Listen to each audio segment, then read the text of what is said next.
மீண்டும் உங்கள் யாவரையும் சந்திப்பதில் மிக்க மகிழ்ச்சி. தெரிந்த வண்ணமாக நம்ம ரோமருக்கு எழுதின நிருபம் 15வது அதிகாரத்திற்குள்ளாக கடந்து வந்திருக்கிறோம். 14 கடைசி பகுதியிலிருந்து திருப்பி, ஏன்னா கடந்த வாரம் பைபிள் ஸ்டடி எடுக்கல. 14ஆம் அதிகாரம் பாதியில நம்ம முடித்திருந்தோம். அது இன்றைக்கு அதை தொடர்ந்து 16வது வசனத்திலிருந்து 14th chapter 16th verse of Romans அதிலிருந்து எடுக்க போகிறோம். தொடர்ந்து ஜெபத்தோடு கலந்து கொள்ளுங்கள். கர்த்தருடைய நாமம் மகத்துவப்படணும். வந்தமைக்கு நன்றி. 44வது பாகத்தில் இருந்து கொண்டிருக்கிறோம். அதிகாரம் 14 அதிகாரம் 16வது வசனத்திலிருந்து 23வது வசனம் வரை. இது 4 பகுதிகளாக பிரித்து நாம் பார்த்து கொண்டிருக்கிறோம். ரோமர் 14ஆம் அதிகாரம் இது பிராக்டிக்கல் அப்ளிகேஷன். கொள்கை ரீதியில் யாரையும் நியாயம் தீர்க்க வேண்டாம், தேவன் பார்த்து கொள்வார். நீ சாப்பிடலன்னு உடனே அடுத்தவங்க சாப்பிடக்கூடாது, அந்த மாதிரி எதையும் நீங்க நியாயம் தீர்க்க வேண்டாம். அடுத்தது 2வது 5லிருந்து 9 வரை எதுவானாலும் கர்த்தருக்கு முதலிடம் கொடுங்கள். பார்த்து விட்டோம். கடந்த வாரத்துக்கு முந்தின வாரம், கடந்த வாரம் பைபிள் ஸ்டடி இல்லாதனால அதுக்கு முந்தின வாரம் நாம் பார்த்தோம், நாம் எல்லாரும் கிறிஸ்துவின் நியாயசனத்திற்கு முன்பாக நிற்க வேண்டும். கிறிஸ்துவின் நியாயசனம் எப்ப நடக்கும்? வெள்ளை சிங்காசன நியாயத்தீர்ப்பு எப்ப நடக்கும்? அவைகளெல்லாம் ஒப்பிட்டு பார்த்தோம்.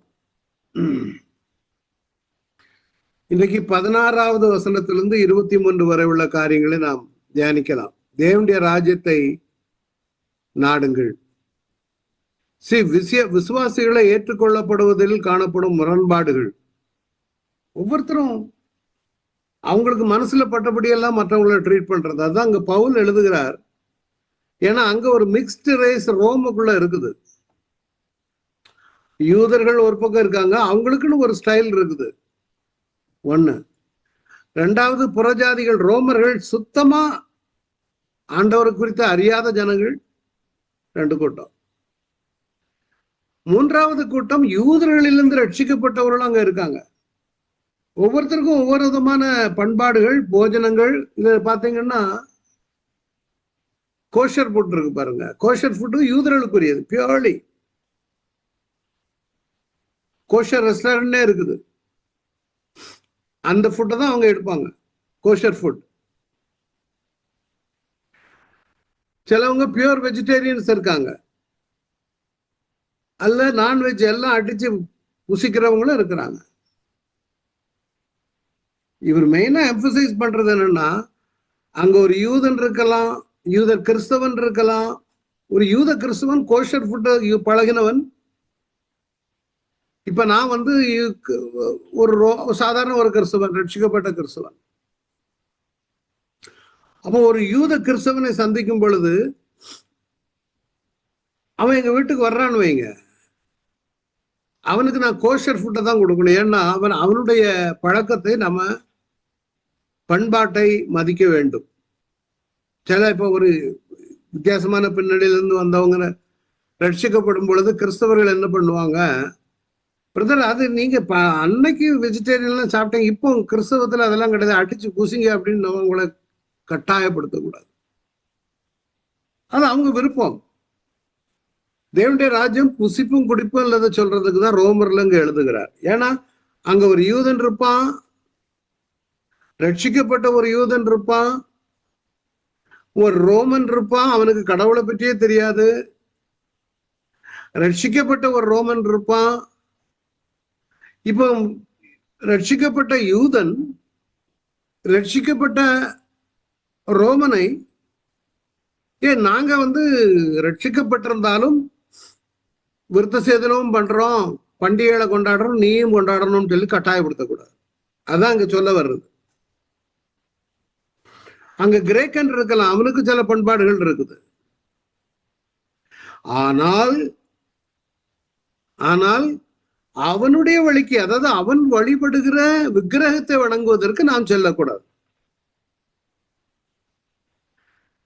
சில இடங்கள்ல விசுவாசி பலமுள்ளவனா இருப்பான், மற்றொரு இடத்துல விசுவாசி பலவீனனா இருப்பான். அவன் அப்பதான் ரட்சிக்கப்பட்டு வந்திருப்பான். அவனை போய் நம்ம என்ன செய்யக்கூடாது, மீண்டும் அவனை கட்டாயப்படுத்தக்கூடாது. அதாவது எப்படின்னா, இப்ப நான் ரட்சிக்கப்பட்டிருக்கேன், 2 பேரும் நாங்க சாப்பிட போறோம். அப்போ அந்த ஒரு ரெஸ்டாரண்ட்டுக்கு போகும்பொழுது அவன் வெஜிடேரியன், நான் நான்வெஜ்னா போறதுக்கு முன்னாடியே நம்ம கேட்கணும் அவன்கிட்ட, யூ டோன்ட் மைண்ட் நோ என் கூட வர்றதில்ல. ஏன்னா நான்வெஜ் ரெஸ்டாரண்ட்ல போய் வெஜிடேரியனும் சிலவங்க சாப்பிட மாட்டாங்க. அந்த வெசல்ஸ் எல்லாம் யூஸ் பண்ணியிருப்பாங்க. இவன் சின்ன வயசுல இருந்தே அந்த பழக்கத்துல இருந்தவன் வீட்டுக்குள்ள அவங்க வெஜிடேரியனா அந்த அந்த ஈவன் நான்வெஜ் சமைக்கிற அந்த வீட்டுக்குள்ள நான்வெஜ்ஜே இருக்காத ஒண்ணு. ஐ மீன் நான்வெஜ் ரெஸ்டாரண்ட்ல போய் வெஜிடேரியனும் சாப்பிட மாட்டாங்க. ஏன்னா அந்த நான்வெஜ் பாத்திரத்தை அவங்க யூஸ் பண்ணியிருப்பாங்கிறனால பியூர் வெஜிடேரியன் ரெஸ்டாரண்ட்டுக்கு தான் போவாங்க. ஆனால் அதற்கும் கிறிஸ்துவை ஏற்றுக்கொள்வதற்கும் சம்பந்தம் கிடையாது. அதான் அங்க சொல்லுவாரு, நாட்களை நியமிப்பதில் அவங்களுக்கு இருக்குது சில பிரமாணம் இதெல்லாம் இருக்குது, சட்டத்திட்டங்கள். ஆனா அவங்கள கிராஜுவலா எப்படி ஆண்டவருடைய ராஜ்யத்திற்கு உட்படுத்த வேண்டும் என்பதுதான். ஏன்னா அவங்களுக்கு நிறைய ஏன்னா ஓய்வு நாள் இருக்குது, பண்டிகைகள் இருக்குது, பலிகள் இருக்குது. அப்ப நாட்களை நியமிப்பதிலும் நீங்க அதை போய் கலட்ட பண்ணிட்டு இருக்க கூடாது. அதான் 16-23, உங்கள் நன்மை தூஷிக்கப்பட இடம் கொடாதிருங்கள். அதாவது நீங்கள் அதாவது இந்த இந்திய சமகால மொழிபெயர்ப்புல போட்டிருக்குது, நீங்கள் நன்மை என எண்ணுகிறதை மற்றவர்கள் தீமையாய் பேசுவதற்கு இடம் கொடுக்க வேண்டாம். It's not a major issue. தேவனுடைய ராஜ்யம் புசிப்பும் குடிப்பும் அல்ல, அது நீதியும் சமாதானமும் பரிசுத்த ஆவியினால் உண்டாகும் சந்தோஷமா இருக்குது. நான் இருந்த சபையில நாட்கள்ல ஆராதனை முடிஞ்சதும் அன்னைக்கு சாப்பாடு ஏதாவது இட்லி இருக்கும், தோசை இருக்கும். அன்னைக்கு ஒரு நடக்கும் பாருங்க சண்டை, ஏன் இட்லி போடுறீங்க, ஏன் தோசை போடல, ஏன் அதை பண்ணல, ஏன் பிரியாணி போடல. அந்த சபையில போய் அங்க இருந்து உள்ளுக்கு இருந்து நம்ம செய்தியை கேட்டு வெளியே வந்திருப்போம். அங்க அது டிசிஷன் எடுக்கிற அந்த மீட்டிங்லயே சண்டை நடக்கும். இல்ல பிரியாணி தான் போடணும், இன்னொருத்தன் இட்லி தான் போடணும், அது இருக்கட்டும், அது ஓகே. பட் தேவனுடைய ராஜ்யம் புசிப்பும் குடிப்பும் அல்ல. அதாவது 1:8 சொல்றது, போஜனமானது நம்ம தேவனுக்கு உகந்தவர்கள் ஆக்க மாட்டாது. அப்கோர்ஸ் பழைய ஏற்பாட்டுல கொடுத்திருந்துச்சு, புதிய ஏற்பாட்டுல அது இல்ல. நீ எல்லாம் புசித்து அடிக்க வேண்டியதுதான், ஜெபத்தோடு நீ சாப்பிட வேண்டியதுதான். அதாவது அப்படி இருக்குமானால் இந்த சாப்பாடை சாப்பிட்டா பரிசுத்தமாயிரும், இதை சாப்பிடலன்னா பரிசுத்தம் போயிடும் அப்படின்னா இயேசு கிறிஸ்துவனுடைய மரணமும் உயிர்த்தெழுதலும் அர்த்தம் இல்லாமல் போய்விடும். அது நீதியும் சமாதானமும், நம்மிடத்துல நீதி இருக்கணும், சமாதானம் இருக்க வேணும், ஆவியினால் உண்டாகும் சந்தோஷமா இருக்கிறது. இந்த பெட்டி சின்ன சின்ன காரியங்கள்ல நம்ம அதிகமான நேரங்களை செலவழிக்க கூடாது. அப்படின்னா இது முக்கியம் அல்ல. தேவனுடைய ராஜ்யம் புசிப்பும் குடிப்பும் அல்ல. இந்த 18ஆம் வசனத்துல 3 காரியம் சொல்லப்பட்டிருக்கிறது. ஒரு மனுஷன் ரட்சிக்கப்படும் பொழுது வாசித்த விளக்கம் சொல்றேன். இவைகளில் கிறிஸ்துவுக்கு ஊழியம் செய்கிறவனும் தேவனுக்கு பிரியனும் மனுஷன் அங்கீகரிக்கப்பட்டவனுமா இருக்கிறான். எவைகளிலே அந்த புசிப்பும் குடிப்பும் அதை பற்றி கண்டுகிடாமல் தேவனுடைய ராஜ்யத்தின் நீதியையும் சமாதானத்தையும் செய்கிறவன் 3 காரியம் உடையவன். அவன் கிறிஸ்துவுக்கு ஊழியம் செய்கிறவன். எந்த அளவுக்கு நம்ம ஊழியம் செய்கிறோங்கிறது ஒன்று. 2வது, தேவனுக்கு பிரியமான காரியங்களை செய்கிறவனா இருக்க வேணும். 3வது, மனுஷனால் அங்கீகரிக்கப்பட்டவனா இருக்க வேணும்.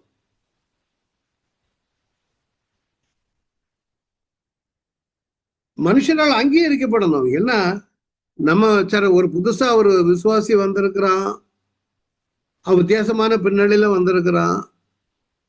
நாம மூத்த விசுவாசிகளா இருக்கலாம், நம்ம அளவுக்கு அவனுக்கு அனுபவம் இல்லாதனால அந்த ஆளை கொஞ்சம் தட்டி எடுத்து, இட்ஸ் ஓகே பிரதர் வாங்க, அப்படியெல்லாம் கிடையாது. ஒரு ஏழையா இருக்கலாம். சில இடங்கள்ல சபைகள்ல நான் பார்த்திருக்கேன், வசதி உள்ளவங்களை கொஞ்சம் வாங்க, வசதி இல்லாதவங்களை கண்டுக்கிட மாட்டாங்க. ஏன்னா அங்க ஒரு சொசைட்டில அப் அண்ட் டவுன் இருக்குது, அவங்க எல்லாரையும் உங்களுக்கு கொண்டு வர வேணும். அதுலயும் இந்திய கிறிஸ்தவத்திற்குள்ள நுழைந்திருக்கிற ஒரு சாதியம் இருக்கு பாருங்க, சாதிங்கிற ஒரு பிசாசு, அது இன்னும் ஜனங்களை பிரிக்குது. அதான் 19 சொல்ற, ஆனபடியால் சமாதானத்துக்கு அடுத்த வேளையும் அந்யோன்ய பக்தி உண்டாக்கத்தக்க வேளையும் அடக்கடவும். அப்படின்னா ஒரு மனுஷனை நம்ம அரவணைக்கும் பொழுது அவனுடைய பக்திக்கு விருத்திக்கு ஏதுவான காரியத்தை நாம மேற்கொள்ள வேண்டும். போஜனத்தை வச்சு நீ தேவனுடைய கிரியை அழித்து போடாது, போஜனத்தின் நிமித்தம். இது ரோமர்களுக்கும் பொருந்தும், யூதர்களுக்கும் பொருந்தும். ஏன்னா அதுலயும் யூதர்கள் ரொம்ப பயங்கரம். அவங்க புறஜாதிகள் வீட்டுல போய் சாப்பிட மாட்டாங்க. பேதுருவா ஆண்டவர் சொல்லி அனுப்பின பிறகுதான் அவருங்க போனாரு. புறஜாதிகள்னாலே ஒரு மாதிரி அவங்க நரக அக்கினிக்குடைய விறகு அப்படின்னாக்கும் சொல்லுவான் யூதர்கள் புறஜாதிகளை. ஆனா தேவன் அந்த இடத்துல இப்ப பவுலுடைய இது என்னன்னா, ரெண்டுக்கு இருதலை கொள்ளி எறும்பு. ஒரு பக்கம் யூதர்கள் அவருடைய ஜனங்கள், இன்னொரு பக்கம் புறஜாதிகளையும் கொண்டு வந்திருக்காரு. இந்த ரெண்டு பேரையும் சமாதானப்படுத்தி உள்ளுக்கு வண்டியை ஓட்ட வைக்கணும். அதுதான் இந்த ரோமர் புத்தகத்துல கஷ்டப்பட்டு எழுதுறாரு. நம்ம வாசிக்கும் போது கொஞ்சம் கடினமா இருக்கும், ஆனா அவருடைய கண்டிஷனை பாருங்க. அவர் யூதன், ஆனா புறஜாதிகளுக்கு மத்தியில சொல்லி கிரேக்கர்கள் வந்துட்டாங்க, ரோமர்கள் வந்துட்டாங்க. அப்புறம் யூத மார்க்கத்தை அமைந்தவர்கள் புறஜாதிகள்ல இருந்து யூதர்களுக்குள்ள போனவனு இருக்கான். இவங்களெல்லாம் ரட்சிப்புக்குள்ள நடத்தி அப்ப இந்த ரெண்டு கூட்டத்தையும் சமாதானப்படுத்தணும். இந்த ரெண்டு பக்தி விருத்திக்கு ஏதுவான காரியங்களை செய்ய வேண்டாம் கொண்டு வருகிறார். அதனால போஜனத்தின் நிமித்தம் தேவனுடைய கிரியை அழிக்கப்படாது. சாந்த சமாதானம் இச்சையிடம் இருக்கணும். இந்த சாப்பாட்டை வச்சு எடுக்கிற அடி இருக்கு பாருங்க. அப்ப என்னாங்கன்னா அங்க உள்ளுக்கு சர்ச்சில் கேட்கிற மெசேஜ் எல்லாம் போயிடும். அந்த நேரத்துல சாப்பாட்டுக்கு தான் போராட்டம் நடக்கும். ஒருத்தன் சொல்லுவான், என்னடா சாப்பாடு போடுறாங்க, இதெல்லாம் ஒரு சாப்பாடு, இது என்ன தூர நாய் தான் தின்னும் அப்படிம்பாங்க. ஏன்னா போஜனமானது நம்மை தேவனுக்கு உகந்தவர்களாக்க மாட்டது.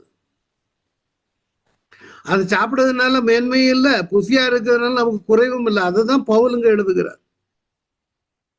ஏன்னா அவங்க ரொம்ப நல்லா கவனிங்க, அவங்க புற ஜாதிகள், அதாவது யூதர்கள் சாப்பாட்டு விஷயத்துல எல்லாம் அப்படியே ரொம்ப பக்திமான்களா இருப்பாங்க. பயபக்தியோட கோஸ்டர் ஃபுட்டை தான் சாப்பிடுவாங்க. பவுல் என்ன எழுதுகிறேன், என்ன சாப்பிட்டாலும் அதை சாப்பிட்ட உடனே பரலோகம் போகிறது இல்லை, நீ அதை சாப்பிடாம இருக்கிறதுனாலையும் பரலோகம் போறது இல்லை, தடைப்பட போறது இல்லை. சாப்பாடு உங்களை பரலோகம் போக தகுதிப்படுத்தாது. எதையும் சாப்பிடலாம். ஆனால் அதே நேரத்துல நீங்க 8ஆம் அதிகாரம் அதே 1:8-13 பாத்தீங்கன்னா, அதனால் போஜனம் என் சகோதரனுக்கு இடரல் உண்டாக்கினார். எப்போ அவனுக்கு இடரலா இருக்கக்கூடாது. நம்ம 2 பேரும் உட்காந்து சாப்பிடும் போது அவன் வெஜிடேரியன்னா நாம அந்த நான்வெஜ்ஜை சாக்ரிஃபைஸ் பண்ணணும். அவனுக்கு அது கஷ்டமா இருக்கும். இல்ல நான் அப்படிதான் சாப்பிடுவேன், அதுதான் இடரல் உண்டாக்குறது.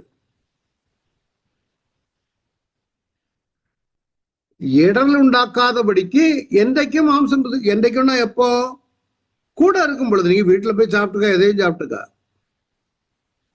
ஆனா உன்னிடத்துல வந்திருக்கிற புதிய விசுவாசி அவன் மாம்சம் சாப்பிட மாட்டான் அப்படின்னா அவனுக்கு இடைஞ்சலா நீ இருக்காத. நீ பெரிய விசுவாசியா இருக்கலாம், ஆனா அவன் சோர்ந்து போவான். அவங்களையும் அரவணைத்து கொண்டு போக வேணும். அதான் ரொம்ப முக்கியமான காரியம். இந்த இடர்கள் உண்டாக்குற காரியம் இருக்கு பாருங்க, வேதத்துல ரொம்ப முக்கியம் கொடுத்திருக்குது. சாப்பாட்டு விஷயத்துல மாத்திரம் இல்ல, சிலவங்க பண்ற சேட்டைகள்லாம் அவன் வளரவே மாட்டான். ஒருத்தன் ஒரு ஒரு ஆள் என்ன சொல்லுது, இப்ப அவனை விடுங்க பிரதர், சாத்தானுக்கு ஒப்பு கொடுத்துட்டேன் அப்படி. இது அந்த ஆள் கேட்டா எப்படி இருக்கு பாருங்க.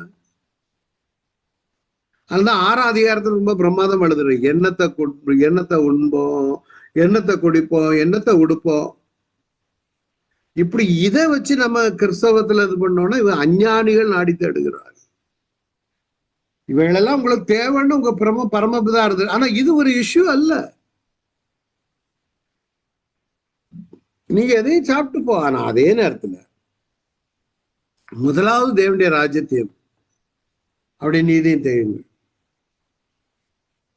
அப்பொழுது இவைகளெல்லாம் உங்களுக்கு கூட கொடுக்கும். இதனால முதல் இம்பார்ட்டன்ஸ் எதுவோ அதான் கொடுக்கணும்னு சொல்ல வர.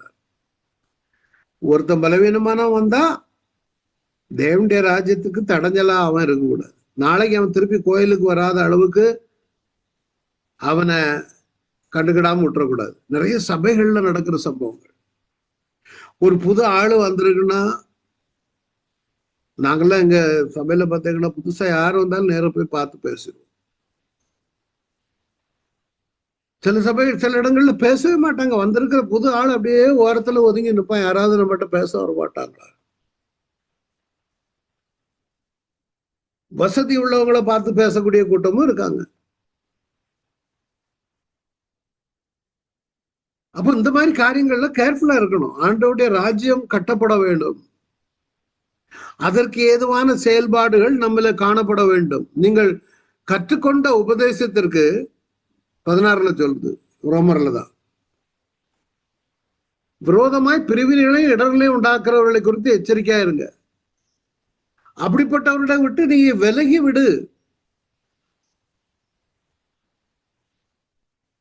என்ன பண்ணுவாங்க தெரியுமா? நல்ல உபதேசம் எல்லாம் இருக்கும், ஆனா ட்ரீட்மெண்ட் பண்ணும் பொழுது பாருங்க, அப்படிப்பட்டவர்கள் 18ஆம் வசனம் பாருங்க, நம்முடைய கர்த்தராகிய இயேசு கிறிஸ்துக்கு ஊழியம் செய்ய தங்கள் வயிற்றுக்கே ஊழியம் செய்து அவன் சாப்பாட்டை எய்ம் பண்ணி வரக்கூடிய ஊழியர்களும் இருக்காங்க. நய வசனிப்பு, இச்சக பேச்சு. அப்ப என்ன ஆகும்னா, கபடு இல்லாத இருதயங்களை வஞ்சிக்கிறவளா இருக்காரு. அவங்க பாவமா இருப்பான், இக்னோரண்டா இருப்பான். ஆனா அவங்ககிட்ட போய் வசனத்தை விட்டு அவங்கள ஏமாத்தி அவங்க கையில இருந்து பைசாவை கொடுங்க வச்சு, ஒரு குழந்தை சிக்குன்னு பாஸ்டரை கூப்பிட்டு சொல்லிருக்காரு, ஒன்னும் பிரச்சனை இல்லை பிரதர், ஒரு கவனன்னு காணிக்க அனுப்புங்க, எல்லாம் சரியாயிடு. இதுதான் தங்கள் வயிற்றுக்கே ஊழியம் செய்கிறவர். போஜனத்தை குறித்து வரும் பொழுது வயிற்றுக்கு ஊழியம் செய்கிறவர்களும் இதுல உள்ளடங்குகிறார்கள். அவங்க ஊழியக்காரன், ஆனா வயத்தை சாப்பாட்டுக்கு எய்ம் பண்ணி எங்க வர்றான். சோ அதனாலதான் சொல்றாரு, ஆனபடியினால் சமாதானத்துக்கு அடுத்தவைகளையும் அந்யோன்ய பக்தி விருத்தி உண்டாக்கத்தக்கவளை நடக்கணும். எபிரேயர் 12:14 பார்த்தா, யாவரோடும் சமாதானமாய் இருக்கவும் பரிசுத்தம் உள்ளவர்களாய் இருக்கவும் நாடுங்கள். பரிசுத்தம் பண்ணாமல் ஒருவனும் கர்த்தரை தரிசிப்பதில்லையே. அது நம்முடைய குரோத் அந்யோன்ய பக்தி விருத்திக்கு ஏதுவாக இருக்க வேண்டும். இன்னும் சொல்ல போனா, ஒரு ஆள்கிட்ட நீங்க பழகுறீங்கன்னா அவங்கள தட்டி எழுப்புகிற ஒரு பிள்ளைகளாக இருக்க வேணும். நான் இப்ப எங்க போனாலும் சரி, உங்களுக்கு நான் அநேக முறை நான் உங்கள்கிட்ட சொல்லியிருக்கேன், என்னுடைய நேரத்தை நான் எப்படியாவது செலவழிச்சிடும். கடந்த வாரம் நான் சென்னையில இருந்து வந்துகிட்டு இருந்தேன், இண்டிகோல. பக்கத்துல ஒரு ஆள் இருந்தாரு, ரொம்ப நல்லா பேசிக்கிட்டு இருந்தாரு. கடைசி பார்த்தீங்கன்னா அவர்கிட்ட பேசி பேசி ஒரு இந்து சகோதரன், அவருக்கு பயங்கர he was so touched and moved. Sir, நீங்க நல்ல நல்ல டீச்சரா இருப்பீங்க போல இருக்காரு. நான் சொன்ன பைபிள் டீச்சர் அவ்வளவுதான். என்னன்னு கேட்க அவரு ஏன்னா கிறிஸ்டியானிட்டியில அவருக்கு எக்ஸ்பீரியன்ஸ் இருக்கு. அவங்க குடும்பத்துல ஒரு சம்பவம் நடந்து ஜபம் பண்ணி விடுதலை கிடைச்சதுனால அவரு வாஞ்ச குடிச்சது. நானும் அநேக காரியங்களை கற்றுக் கொடுத்தேன். அப்ப அந்த நேரத்துல அவரை தட்டி எழுப்புவதற்கு என்னுடைய நேரம் பிரயோஜனமாக இருந்தது. நான் பெருமைக்கு சொல்லல. சபையிலையும் 1-2 வாலிபர்கள் பக்கத்துல வந்து இருந்தாங்கன்னா முதல்ல அவங்கள எப்படி இருக்கீங்க பிரதர், என்ன படிச்சீங்க, என்ன புதுசா என்ன படிச்சீங்க, பக்தி விருத்திக்கு உண்டாக்கத்தக்க வேலை. சிலவங்க வர மாட்டாங்க. அதே மாதிரி சென்னையில ஒரு வாலிப பையனும் கூட சந்தித்தேன். அதுல இதுல இருக்காரு அளவு தெரியல. ஏன்னா என்னுடைய அந்த நேரம் வந்து ஒவ்வொரு நாளும் நம்ம பக்தி விருத்திக்கு உண்டாக்கத்தக்க வேலை நடக்கணும். நம்மையும் முதல்ல எக்யூப் பண்ணாம இதெல்லாம் நடக்காது. நீங்களும் அதான் நான் உங்களுக்கு நான் சொல்லக்கூடியது என்னன்னா, நீங்க பைபிள் ஸ்டடிக்கிறதுல தான் வரக்கூடியவங்க. மற்றவங்களை தட்டி எழுப்புங்க. அப்படிதான் நம்ம வளர முடியும், சமுதாயம் வளர முடியும். கெட்ட வார்த்தை உங்கள் வாயிலிருந்து புறப்பட வேண்டாம். பக்தி விருத்துக்கு ஏதுவான நல்ல வார்த்தை உண்டானா அதே கேட்கிறவர்களுக்கு பிரயோஜனம் உண்டாகும்படி பேசுங்கள். பிரயோஜனம் உண்டாகும்படி. நம்ம இதுல என்ன ஆயிடும், நம்ம அப்படி என்ன நடக்கும் தெரியுமா, பக்தி விருத்திக்கு ஏதுவான நல்ல வார்த்தை பேச முடியாதபடிக்கு நம்முடைய நாவல சில இடங்கள்ல கெட்ட வார்த்தைகளையோ தகாத வார்த்தைகளையோ பேசி நம்மளை அசுசிப்படுத்த பிற்பாடு ஒரு பலவீனப்பட்ட ஒரு சகோதரன் வந்தா அவனை வந்து நமக்கே மனசு வராது. நான் என்ன வரட்டு போய் சொல்றது, நானே அதுல மீறிக்கிட்டு இருக்கிறேன். இதுலதான் நம்ம ஃபெயில் ஆகுது. பக்திக்கு வெறுத்து ஏதுவான நல்ல வார்த்தை வரணுமா, நான் என்ன தகுதிப்படுத்தாம மற்றவர்களை பக்தி விருத்துக்கு ஏதுவாக பிரயோஜனம் உண்டாகும்படி நம்ம பேச முடியாது. நீங்க எப்பவும் ஒரு இதா வச்சுக்கோங்க. இல்ல கேட்கறதோட இல்ல ஒன்வே இல்லை, நீங்களும் இதை ஷேர் பண்ணணும், நீங்களும் இதை வளரணும். பிலிப்பியர்ல சொல்லப்பட்டிருக்கு பாருங்க, ஒன்றையும் வாதினாலும் வீண் பெருமையினால செய்யாமல் மனத்தாழ்மையினால ஒருவர் தங்களில் மேன்மையானவளா எண்ணி அவனவன் தனக்கான வேளையில பிறருக்கான வேலையை நோக்குவானாக. இதை நம்ம கன்சென்ட்ரேட் பண்ணோம்னா நம்முடைய ஜனங்களும் சபைகளும் வளர முடியும். அப்ப இந்த இதுதான் 20ஆம் வசனம் நீங்க பாத்தீங்கன்னா 20ல பாருங்க, போஜன நிமித்தம் தேவனுடைய கிரியை அழித்து போடாதே, எந்த பதார்த்தமும் சுத்தம் உள்ளதுதான், எதுலாம் சாப்பிடு. ஆனா அதே நேரத்துல திருப்பி அதான் எம்பசைஸ் பண்றாரு, இடர்கள் உண்டாக பிசிக்கிறவனுக்கு அது தீமையா இருக்கும். மாம்சம் புசிக்கிறதும் மதுபானம் பண்ணுகிறதும் மற்ற எதையாயிலும் செய்கிறதும் உன் சகோதரன், இது வந்து மதுபானம் அருந்துகிறதுங்கிறது வந்து குடிச்சு சாராயம் குடிச்சு அதை சொல்ல வரல. சில இடங்கள்ல வந்து அந்த மெடிசினல் வேல்யூ இருக்குது. தண்ணி அடிக்கிறது அது அவன் இன்னொருத்த இடறதுக்கு ஏதுவாக மாம்சம் புசிக்கிறதும் மதுபானம், அதாவது ஜூஸ் தான். இதுல வந்து குடிக்கிறது சரின்னு சொல்ல வரல. சிலவங்க இதை எடுத்துக்கிட்டு குடிப்பாங்க. நான் மற்றவருக்கு இடர்கள் உண்டாக்குனா வீட்டுலதான் குடிக்க. மதுபானம் பண்ணுகிறதும் மற்ற எதை ஆகிலும் செய்கிறதும் சகோதரன் இடர்களுக்கு ஏதுவாக இருக்குமல்ல, இடறுகிறதற்காவது தவறுகிறதற்காவது பலவீனப்படுத்துவதற்காவது ஏதுவா இருந்தால் அவைகளில் ஒன்றையும் செய்யாமல் இருப்பது நன்மையாக இருக்கும். இடறுதல், சில இடங்கள்ல நீங்க மாம்சம் சாப்பிடுறீங்கன்னா சாப்பிடுங்க, வேண்டாங்கல்ல. அது தனியா உனக்கு விசுவாசம் இருந்தா தேவனுக்கு உண்டாக உண்மட்டும் இருக்கட்டும். நல்லதென்று நிச்சயத்த காரியத்தில் அப்படிதான் இது நல்லதென்று படும். ஏன்னா லிக்கரை பொறுத்த மட்டுக்கு definitely it will intoxicate you. அது நல்லதே கிடையாது. அப்ப இந்த இடரல் உண்டாக்குகிற காரியம் ஆகாரத்தினாலும் எதுவானாலும், நான் சொன்னல அப்ப சாப்பாட்டுக்கு சண்டை போடுவாங்கன்னு, என்ன ஆயிரும், அடுத்த வாரம் வரமாட்டான். சண்டை போட்டவனோ போடாதவனோ இதை பார்த்து என்னடா இந்த கோயில்ல சர்ச்சில் சோத்து கட்டி போட்டுக்கிட்டு இருக்கான்னு. அப்ப என்ன ஆயிருது? அவனுடைய இடறுதலுக்கு ஏதுவா இருக்குது. ரெண்டாவது, வார்த்தைகளை ஒரு மனிதனுக்கு நேராக பேசுவது, அது ஒரு இடறல். நீ ஒரு ஊழியக்காரலையோ அல்லது எந்த ஒரு தேவ மனுஷனையோ அவன் அப்பதான் ரட்சிக்கப்பட்டு வந்திருப்பான். அதனாலதான் மத்தேயு 18:6 சொல்றாரு, என்னிடத்தில் விசுவாசமாய் இருக்கிற இந்த செரியரில் ஒருவனுக்கு இடரல் உண்டாக்குறவன் அவன் அப்பதான் கஷ்டப்பட்டு ஜெபம் பண்ணி ஆவிக்குரியதுல வளர்ந்து அப்படி வளர்ந்து வரும் பொழுது அவனுக்கு இடரல் உண்டாக்குற, அது ஆகாரமோ எதுவானாலும் சரி. நீ சர்ச்சுக்கு போகாமலே நீ ஒருவேளை நல்ல கிறிஸ்தவனா கொஞ்சம் வளர்ந்துருப்ப, அன்னைக்கு அவனை போய் நீ இல்ல வா நீ சர்ச்சுக்கு நான் அடுத்த வாரம் போல அந்த வாரம் வா, அது அவனுக்கு இடரல். இல்ல அவன் ஒரு காரியத்தை செய்யாம இருக்க, என்ன பெரிய பரிசுத்தவானோ, நீ எங்கடே ஹோலி, நீ மோசமானவன், எனக்கு தெரியாத நீ என்ன தவறெல்லாம் பண்ணிருக்கன்னு அவனை குறித்து மோசமாக சொல்லி அவனை கீழே இழுக்கும் பொழுது எவன் அப்படி அவனுக்கு இடரல் உண்டாக்குகிறானோ அவனை எந்திரக்கல்லை கட்டி சமுத்திரத்தின் ஆழத்திலே அவனை அமிழ்த்துகிறது அவனுக்கு நலமா இருக்கும். அவருக்கு கல்லு கட்டிருக்கு பாருங்க படத்துல, எந்திரக்கல்ல தெரியல, பெரிய கல்லு, அதை கழுத்துல கட்டி உள்ளுக்கு அவன் தள்ளணுமா. யார? இடரல் உண்டாக்குகிறவன். நிறைய வகையில் நம்ம கிறிஸ்தவர்களுக்கு இடரல் உண்டாக்குகிறோம். ஒரு கிறிஸ்தவன் அப்பதான் முடிவு எடுத்திருப்பான், நான் இனி சினிமா பார்க்க மாட்டேன், அது இது பார்க்க மாட்டேன்னு. இப்ப நிறைய கிறிஸ்தவர்களுக்கு மத்தியில் அது காமன் பிராக்டிஸா இருக்குது. அது எப்படியோ தெரியாது, ஆண்டவருக்கு அது வெளிச்சம். அவன் இந்த புதுசா வந்திருக்கிற ரட்சிக்கப்பட்டவனை போய் அவனுக்கு இடரல் உண்டாக்கி, இல்லடே நீ வா நல்ல படம், அவன் அப்பதான் அந்த பாவத்தை விட்டு வெளியே வந்திருப்பான். திருப்பி போனா அவன் விழுந்துருவான்னு அவனுக்கு பயம் இருக்கும்.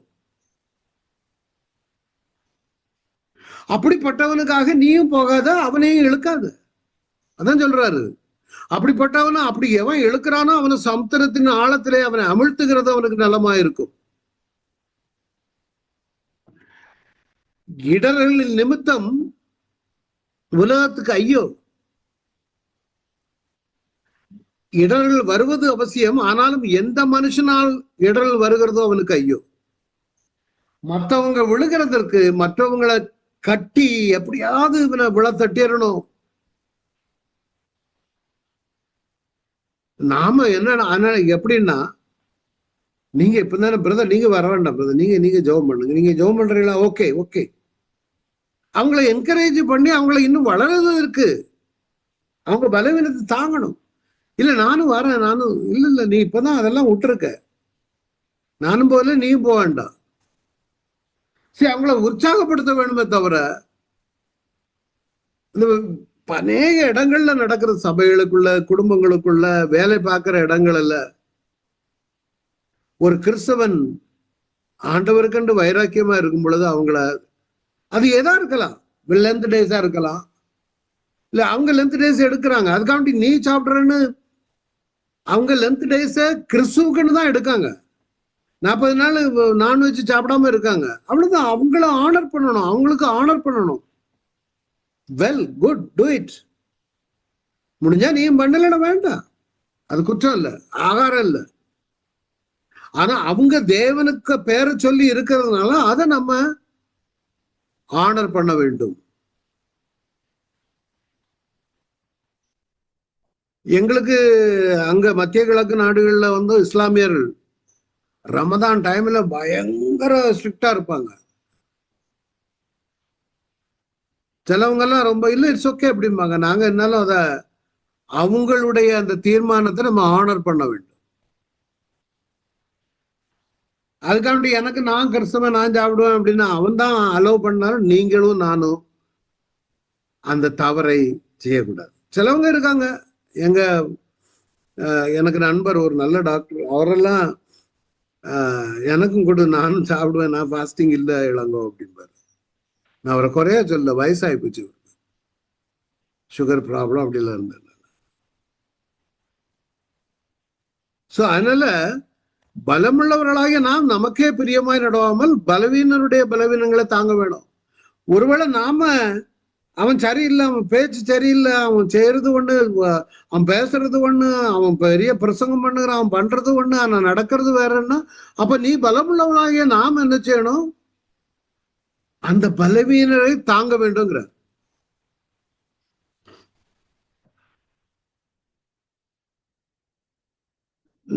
நாம் நமக்கே பிரியமாய் நடவாமல் பலவீனுடைய பலவீனங்களை தாங்க வேணும்.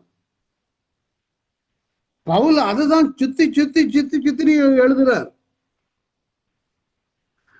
நம்மில் ஒவ்வொருவரும் பிறனுடைய பக்தி விருத்திக்கு ஏதுவான நன்மை உண்டாகும்படி அவனுக்கு பிரியமாய் நடக்க. அது யூதனா இருக்கலாம், ரோமர்களா இருக்கலாம், கிரேக்கர்களா இருக்கலாம்.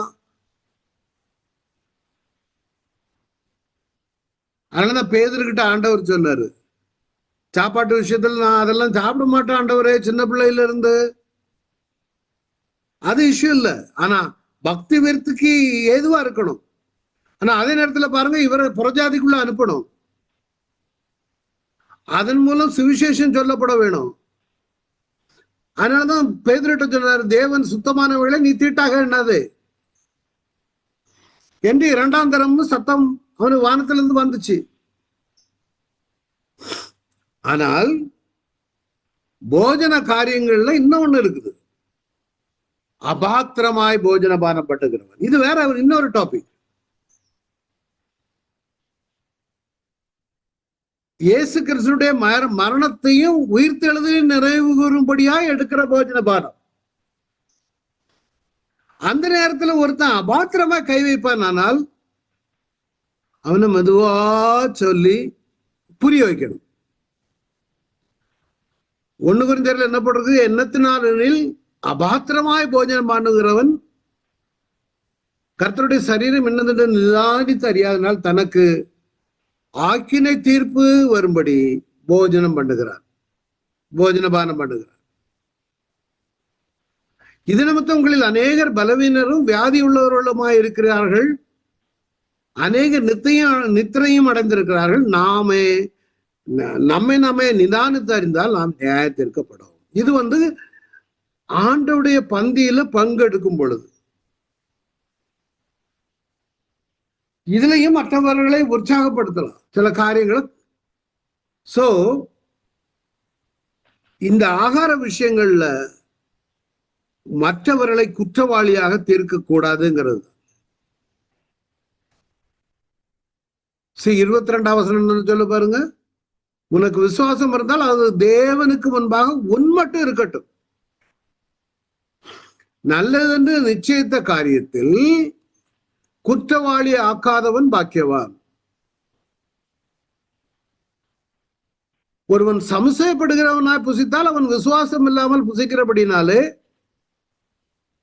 ஆக்கினைக்குள்ளாக தீர்க்கப்படுகிறான். விசுவாசத்தினால் வராத யாவும் ஆகும். அதாவது உனக்கு ஓகேனா யூ கோ ஹெட். இதுதான் 14ஆம் அதிகாரத்தினுடைய சாராம்சம். Be concerned. இந்த 15லயும் அதான் யூதர்களையும் கிறிஸ்தவர்களையும் கம்பேர் பண்ணி தான் கொண்டு வர. அப்ப 14ஆம் அதிகாரத்துல மெயினா நீங்க பிகினிங்ல இருந்தே பாத்தீங்கன்னா, மற்றவர்களுக்கு இடர்கள் உண்டாக்காத, அது போஜனமா இருந்தாலும் சரி எதுவாக இருந்தாலும் சரி, பக்தி விருத்தி உண்டாக்க வேண்டும், மற்றவர்களுக்கு இடறுதல் உண்டாக்க கூடாது. இதனால் நிறைய பேர் இடறி போய் விடுவார்கள். எப்படியாவது அவங்களை சம்பாதிக்க வேண்டும் என்ற நோக்கத்தோடு செயல்படும் பொழுது நிச்சயமா ஆத்மா ஆதாயம் செய்யலாம். பாரத்தோடு நீங்க இருந்தீங்கன்னா ஆண்டவர் ஆத்மாக்களை தருவார். எப்படியாவது அந்த பாரம் வருமானம் நமக்குள்ள, நான் யாரையும் தேடி போறது இல்லை, எப்படியாவது எனக்கு வந்துருவாங்க. அது டிராவல்லையோ, அன்னைக்கு ஒரு சர்ச்சில் உட்கார்ந்து இருந்த மெட்ராஸ்ல போன சண்டே, என்னுடைய கிராண்ட் சைல்டு சண்டே ஸ்கூலுக்கு போயிட்டான். நியர்லி 1 hour நாங்க அந்த பிள்ளை வரது வர வெயிட் பண்றோம். அந்த 1 hourல ஒரு யங் பாய் என் கூட உட்காந்து 1 hour he was listening to me. Complete பைபிளையும் அந்த 1 hourல அவனுக்கு சொல்லி கொடுத்தாங்க. சொல்லித்தாங்க அங்க. கடைசி வேற ஏதாவது இருக்கா எனக்கு சொல்லி தரதுக்கு? I was so happy about it. நிச்சயமாக ஒரு ஒரு பைபிள் டீச்சராக வருவார். அந்த 1 hour நான் தேவனுக்கு மகிமையாக அதை பயன்படுத்தினேன், ஆதாயப்படுத்தினேன், பிரயோஜனமுள்ள நேரமாக இருந்தது. ஏன்னா நம்முடைய நேரத்தை விழுங்குகிற காரியங்கள் நிறைய நம்முடைய வாழ்க்கை. உங்கள் எதிராளியாகிய பிசாசு யாரை விழுங்கலாமோன்று வகை தேடித்திருக்கிறார். அதனால முக்கியத்துவம் கொடுக்க வேண்டிய காரியங்களுக்கும் முக்கியத்துவம் கொடுக்கணும். இந்த சோத்துக்கும் தண்ணிக்கும். சில சபைகள்ல மியூசிஷியன்ஸ் போடுவாங்க பாருங்க சண்டை. சர்ச்சு முடிஞ்சது ஒரு சண்டை நடக்கும். நீ சவுண்டை கூட்டிட்ட, உன் சவுண்டு ஜாஸ்தி, நீ ஒழுங்கா வாசிக்கல, நீ அந்த காட்டுல வாசிக்கல. அதே ஒரு பீஸ் ஆஃப் மைண்ட் இருக்காது. இன்னும் சபைகள்ல பாத்தீங்கன்னா சினிமாவுக்கும் பாட்டு வாசிட்டு இருப்பான், இங்கேயும் வந்து பாட்டு வாசிப்பான். இவளெல்லாம் கர்த்தர் கனப்படுத்த முடியாது. பக்தி விருத்திக்கு ஏதுவானது அல்ல. அதே மியூசிக்கல் இன்ஸ்ட்ருமெண்ட் கொண்டு போய் சினிமா ஸ்டேஜ்லயும் வாசிக்கிறான். 2 எஜமானுக்கு ஊழியம் செய்ய முடியாது, அவனால டெடிகேட்டடா செய்ய முடியாது. அதான் நடந்துட்டு இருக்கு இன்னைக்கு. பக்தி விருத்திக்கு ஏதுவா எங்க நடக்குது? நம்ம சிறு கூட்டமா இருந்தாலும் தேவன் அதை விரும்புகிறார். 15ஆம் அதிகாரத்திற்குள்ள கடந்து செல்லலாம். இந்த 15ஆம் அதிகாரத்தையும் 4 பகுதிகளாக பிரித்திருக்கிறார். கிறிஸ்துவை போல பலவீனர்களை தாங்கு. அதேதான். 2வது புறஜாதிகளை நம்ம யூதர்களோடு கூட களி கூறுங்கள், அவருடைய ஜனங்களோடு கூட. அதான் 7-13 வரை. 3வது புறஜாதிகளுக்கு பவுலினுடைய அப்போஸ்தல ஊழியம். See Paul's apostolic ministry to the Gentiles. அவன் பவுல் வந்து ஒரு யூதன். சாரி,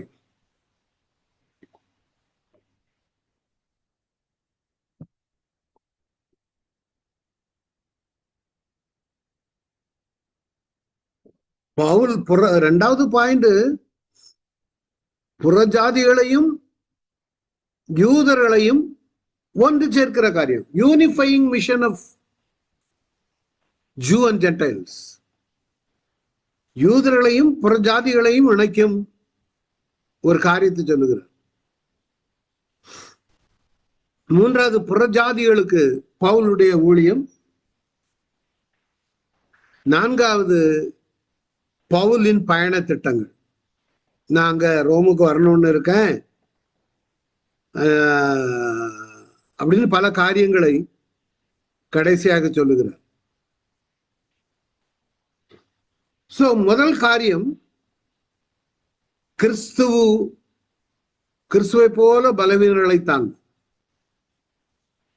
15 தான் திருப்பி 1 சொல்றாரு, பலமுள்ளவர்களாகிய நாம் நமக்கு நாமே பிரியமாய் நடவாமல் பலவீனுடைய பலவீனங்களை தாங்க வேண்டும்.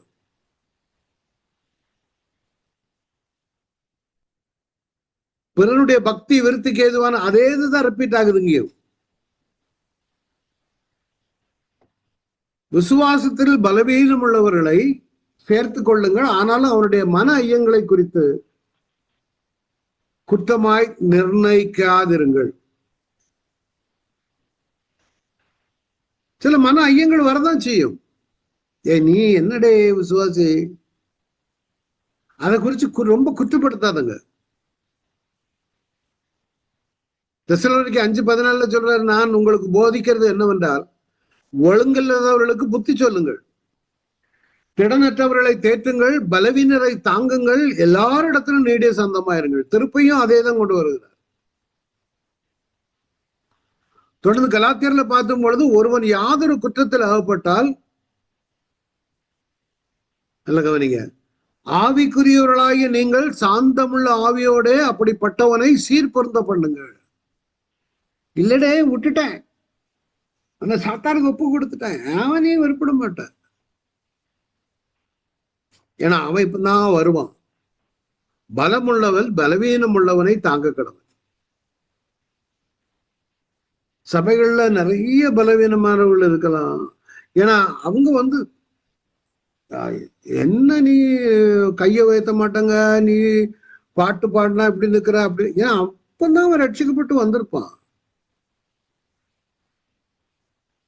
இப்ப அவனை சாந்தமுள்ளதோட மெதுவாதான் அவங்கள சீர்படுத்தி கொண்டு வர முடியுமே தவிர, நாம பல வருஷமா நாம ரட்சிக்கப்பட எத்தனை வருஷம் இருக்கும்? நல்ல சுவிசேஷம் கேட்டு ரொம்ப வருஷத்துக்கு பிறகு தான் ரட்சிக்கப்பட்டேன். ஆனா நாம சுவிசேஷம் சொல்லி ஒருத்தங்க கேட்கலன்ன உடனே நமக்கு கோவம். என்ன பிரதர் இவன் சத்தியம் சொல்லியாச்சு, அவனுக்கு கீழ்படிய மனசு இல்ல.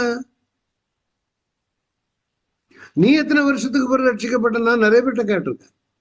நான் 20 வருஷம் ஆச்சு, 30 வருஷம் ஆச்சு. அதே மாதிரிதான் அவனும். நீ அவனை மாத்திரம் ஏன் உடனடியா எதிர்பார்க்க? அப்போ அப்படிப்பட்டவனை சீர்பொருந்த பண்ணுங்கள். It's okay. பலவீனம் வரதான் செய்யும். It's okay. நீ சோதிக்கப்படாதபடிக்கு உன்னை குறித்த எச்சரிக்கையா இரு. அதே சமயத்தில் அவன்கிட்ட போய் பழகிட்டு அவன் ஹேபிட்ட நீ படிச்சுட்டு வந்துடாத. சிலங்க கவுன்சிலிங் சொல்ல போய் அவன்கிட்ட உள்ள மோசமான பழக்கத்தை இவனும் கன்ஃபியூஸ் ஆகி வந்துடுவான்.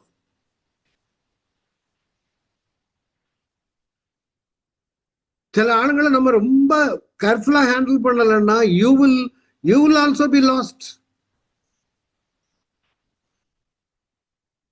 ஒருவர் பாரத்தை ஒருவர் சுமந்து இப்படியே கிறிஸ்துவனுடைய பிரமாணத்தை நிறைவேற்றுங்கள். அதான் இங்க பவுல் சொல்லுகிறார். ஏன்னா அந்த சொசைட்டி பயங்கரமான ஒரு சொசைட்டி, ரொம்ப மோசமான ஆண் புணர்ச்சிக்காரர்கள் நிறைந்த இடம், பெண் புணர்ச்சிக்காரர்கள் நிறைந்த இடம் ரோம். இன்னொரு பக்கம் யூதர்கள் ரொம்ப பக்தி வைராக்கியத்தோடு இருக்கிற யூதர்கள். கிரேக்கர்கள் அது மாதிரி விளையாட்டுல ஒலிம்பிக்ஸ்ல அதுல பிரமாதமா இருப்பாங்க. எல்லா விதமான ஜனங்களின் மத்தியில அவர்களை சீர்திருத்த வேண்டுமானால் சாந்தமுள்ள ஆவியோடு சீர்பொருந்த பண்ணுங்கள். பலவீனரை ஆதாயப்படுத்திக் கொள்ளும்படிக்கு பலவீனருக்கு பலவீனனானே கொரிந்தியர்ல எழுதுகிறார். எப்படியாயிலும் சிலரை ரட்சிக்கும்படிக்கு நான் எல்லாருக்கும் எல்லாமுமானே. ஏன்னா கிறிஸ்துவும் பாத்தீங்கன்னா தமக்கு தாமே பிரியமாய் நடவாமல், உம்மை நிந்திக்கிறவுடைய நிந்தைகள் என்மேல் விழுந்தது என்று எழுதியிருக்கிறபடியே நடந்தார். ஏன்னா அவருக்கு சுயமா நடக்கல, அவருக்கு பிரியமா நடக்கல, தேவனுக்கு பிரியமான காரியத்தில் தான் அவர் செயல்பட்டார். ஆனா நிந்தை அவர் மேல விழுந்தது. தேவ வசனத்தினால் உண்டாகும் பொறுமையினாலும் ஆறுதலினாலும் நாம் நம்பிக்கை உள்ளவர்களாகும்படிக்கு முன்பு எழுதியிருக்கிறவர்கள் எல்லாம் நமக்கு போதனையாக எழுதியிருக்கிறது. இது கொஞ்சம் புரியுறது கஷ்டம். இந்த இந்திய சமகால மொழிபெயர்ப்புல என்ன போட்டிருக்காங்கன்னா, முற்காலத்தில் எழுதப்பட்டவை எல்லாம் நம்முடைய போதனைக்காகவே எழுதப்பட்டிருக்கின்ற. எது? பழைய ஏற்பாடு. முன்பு எழுதியிருக்கிறவர்கள் நமக்கு போதனையாக எழுதியிருக்கிறது. அதனால இதனால் நாம் வேத வசனங்களில் இருந்து பொறுமையையும் உற்சாகத்தையும் பெற்று அவற்றின் மூலமா அது நமக்கு எதிர்பார்ப்பு உள்ளவர்களா இருக்கிறோம். எதுல இருந்து? பழைய ஏற்பாட்டுல கொடுக்கப்பட்ட வசனங்கள் நம்முடைய போதனைக்காக எழுதப்பட்டிருக்கிறது. அதனால நம்ம பொறுமையும் ஆறுதல்னாலும் நம்பிக்கை உள்ளவர்களாலும் இது நடக்கும் என்று இருக்கிறோம். நீங்கள் ஒருமனப்பட்டு நம்முடைய கர்த்தராகிய இயேசு கிறிஸ்துவின் பிதாவாகிய தேவனை ஒரே வாயினால் மகிமைப்படுத்தும்படிக்கு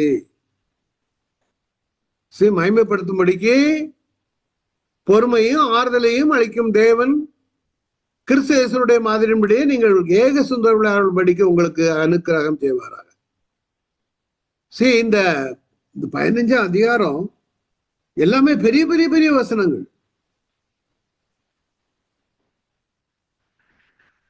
மூன்றாம் வசனத்தை முதல்ல பார்த்தீங்கன்னா, உம்மை நிந்திக்கிற நிந்தைகள் என் மேல் விழுந்தது.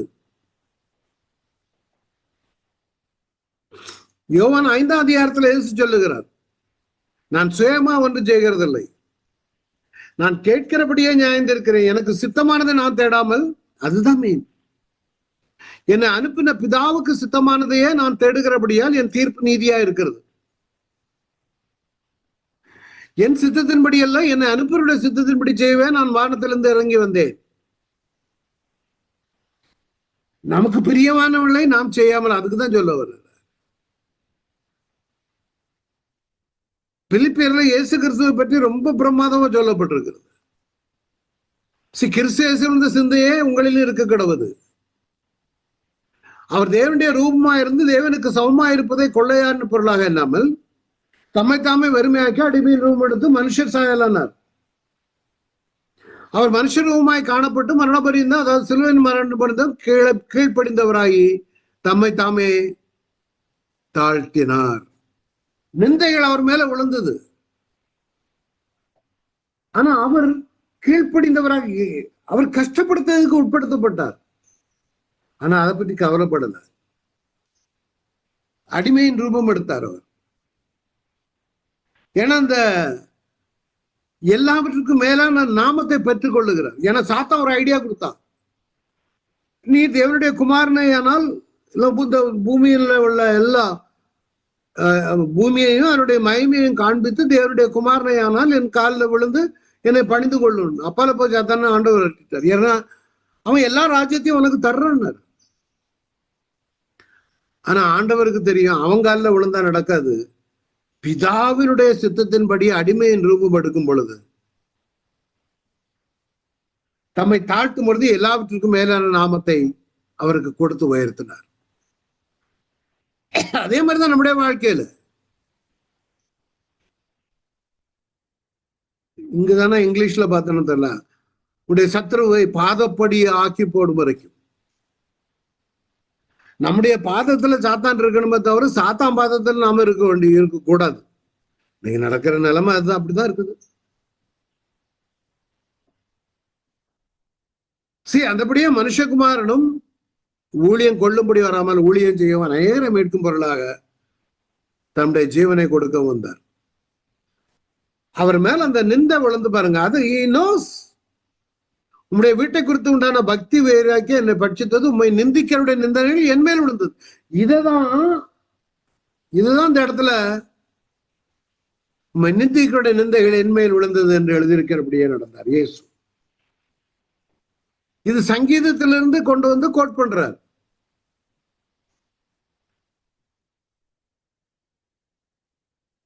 பொறுமையும் ஆறுதலையும் அளிக்கும் தேவன் கிறிஸ்து இயேசுடைய மாதிரிபடியே நீங்கள் ஏக சுந்தர் விளையாம்படிக்கு அழுவார். இதுல ஒவ்வொன்றும் வேர்ட் பை வேர்டா நான் கொண்டு போக விரும்பல. ஆனால் தேவனுக்கு மகிமை உண்டாக கிறிஸ்து நம்மை ஏற்றுக்கொண்டது போல நீங்களும் ஒருவரை ஒருவர் ஏற்றுக்கொள்ளுங்கள்.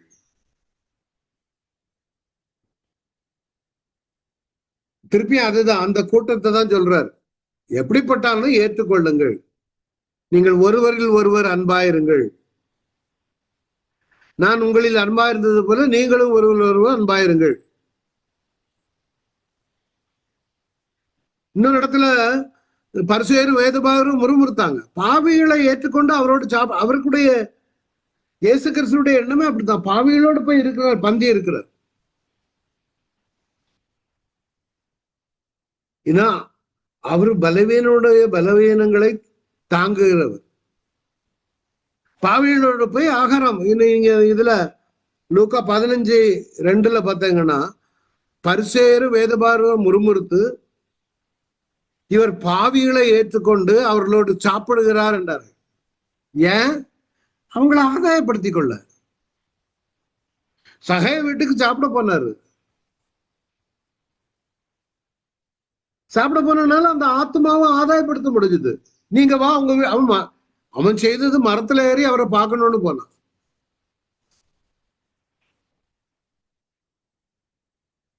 ஆனால் அந்த ஆத்மாவை அவர் வீட்டுல போய் சாப்பிடுவது நிமித்தம் ஆதாயப்படுத்துகிறார். என்னிடத்தில் வருகிறவனை நான் புறம்பே தள்ளுகிறது இல்லை. யோவான் 6:37. பிதாவானவர் எனக்கு கொடுக்கிற யாவரும் என்னிடத்தில் வருவார்கள், அல்லது யாவும் என்னிடத்தில் வரும். 8ஆம் வசனம், மேலும் பிதாக்களுக்கு பண்ணப்பட்ட வாக்கு தத்தங்களை யாருக்கு? பழைய ஏற்பாட்டு நபர்களுக்கு. உறுதியாக்கும்படிக்கு தேவனுடைய சத்தியத்தின் நிமித்தம் இயேசு கிறிஸ்து விருச பத்தியில இப்ப ரோம யூதர்களை கொண்டு வருகிறார். இயேசு கிறிஸ்து விருச சேதனம் உள்ளவர்களுக்கு ஊழியக்காரர் என்று ஆனார் என்றும், அடுத்தது புறஜாதியை கொண்டு வர்றார். புறஜாதியாருக்கு இரக்கம் பெற்றது நிமித்தம் தேவனை மகிமைப்படுத்துகிறார் என்று சொல்லுகிறேன். இந்த புறஜாதியார்களை குறித்து ஏற்கனவே பழைய ஏற்பாட்டுல நிறைய சொல்லப்பட்டிருக்கிறது. ஜாதிகளுக்குள் உம்மை துதிப்பேன், gentiles. David praising God among nations, not Jews. அதான் சொல்லுகிறாரு, அந்தபடி இது நிமித்தம் நான் புறஜாதிகளுக்குள்ள உண்மை அறிக்கை பண்ணி உங்களுடைய நாமத்தை சொல்லி சங்கீதம் பாடுவேன் என்று எழுதியிருக்கிறது.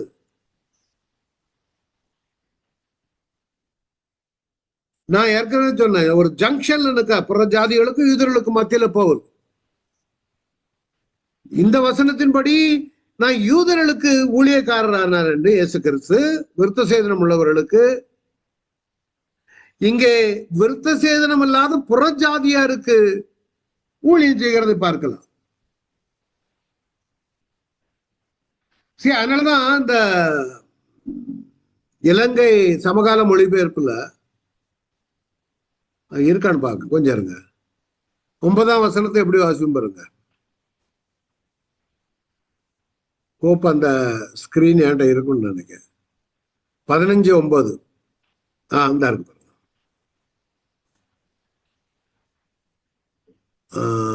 இது இந்திய சமகால மொழிபெயர்ப்பு. என்ன பாருங்க 9ஆம் வசனம். இதனால் யூதர் அல்லாதவர்களும் இரக்கத்திற்காக இறைவனை மகிமைப்படுத்தும்படி இப்படி செய்தார். இதை பற்றி வேத வசனத்தில் இவ்வாறு எழுதியிருக்கிறது. ஆகையால் யூதர் அல்லாதவருடைய நான் உம்மை துதிப்பேன், நான் உமது பெயருக்கு துதிப்பாடல் பாடுவேன். மேலும் பரிசுத்த வேதம் என்ன சொல்லுகிறதாவது, யூதர் அல்லாத மக்களே, புறஜாதிகளே, கர்த்தருடைய மக்களுடன் நீங்களும் சந்தோஷப்படுங்கள். மேலும் பரிசுத்த வேதம் என்ன சொல்லுகிறதாவது, யூதர் அல்லாத மக்களே, அதான் புறஜாதிகளேன்னு நமக்கு அந்த வெர்ஷன்ல போட்டிருக்கு. நீங்கள் எல்லோரும் கர்த்தரை துதியுங்கள், ஜனங்களே நீங்கள் எல்லோரும் அவரை துதித்து பாடுங்கள். இது சில சமயங்களை நம்ம புரியணும்னா இந்த மாதிரி பல வெர்ஷன்களை எடுத்து படிக்கும் பொழுது நம்ம அதிகமாக புரியும். இன்னும் ஏசாயா அதே இதைதான் இங்க எழுதியிருக்காங்க. இன்னும் ஏசாயா ஈசாயின் வேர் முளைத்தெழும்பும், ஜனங்களை ஆளுகை செய்கிறவராய் அவர் எழும்புவார். ஜனங்களை யாரு? யூதர்களையும் புறஜாதிகளையும்.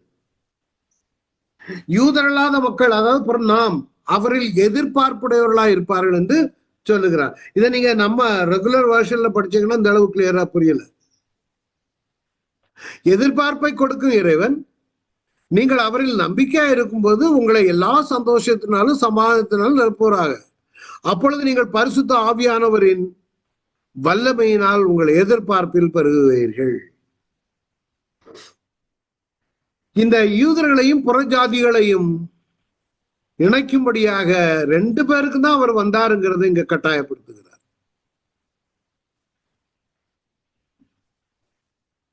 அதான் போட்டிருக்கு பாருங்க. மேலும் புறஜாதிகளே, புறஜாதியாருக்கும் இறக்கம் பெற்றது. மேலும் புறஜாதிகளே அவருடைய ஜனங்களோடு கடை கூறுங்கள். நம்மை யாரோடு கூட? யூதர்களோடு கூட. மேலும் புறஜாதிகளே எல்லாரும் கர்த்தரை துதியுங்கள், எல்லாரும் அவரை புகழுங்கள். மேலும் ஈசாயின் வேரும் புறஜாதியாரை ஆளும்படிக்கு எழும்புகிறவருமாகிய ஒருவர் தோன்றுவார். இந்த பழைய ஏற்பாட்டிலே இந்த ஜென்டைல்ஸை ஏற்கனவே இன்க்ளூடட். ஜாதிகளே எல்லாரும் கர்த்தரை துதியுங்கள், ஜனங்களே எல்லாரும் அவரை போற்றுங்கள். சங்கீதம் 117. அக்காலத்திலே ஈசாயின் வேரும் எது? ஏசாயா 11:11 வருது, 10. அததான் இங்க கோட் பண்றார். ஈசாயின் வேரும் புறஜாதியாரை ஆளும்படிக்கு எழும்புகிறவருமாகிய ஒருவர் தோன்றுவார், அவரிடத்தில் புறஜாதியார் நம்பிக்கை வைப்பார்கள் என்று ஏசாயா சொல்லுகிறான். இது எது? ஏசாயா 11ஆம் அதிகாரம் 10ஆம் வசனத்துல சொல்லப்பட்டிருக்கிறது. அக்காலத்துல ஜனங்களுக்கு கொடியாக இருக்கு, ஈசாயின் வேருக்காக ஜாதிகள் விசாரித்து கேட்பார்கள். யாரு? புறஜாதிகள். தொடர்ந்தால வாசு இன்னைக்கு முடிக்கிறதுல. அப்போ பரிசுத்த ஆவியின் பலத்தினாலே உங்களுக்கு நம்பிக்கை பெறும்படிக்கு, நம்பிக்கையின் தேவன் விசுவாசத்தினால உள்ள எல்லா புத்தகத்துல எவ்வளவு பெரிய வசனமா இருக்கு. அதனால தொடர்ந்து கடைசி வாசிக்கிறேன். சகோதரரே, நீங்கள் நற்குணத்தினால் நடந்தவர்களும் சகல அறிவினாலும் நிரப்பப்பட்டவர்களும் ஒருவருக்கு ஒருவர் புத்தி சொல்ல வல்லவர்களுமாய் இருக்கிறேன் நான் உங்களை குறித்து நிச்சயித்திருக்கிறேன். இதோட இன்னைக்கு முடிக்கிறேன்.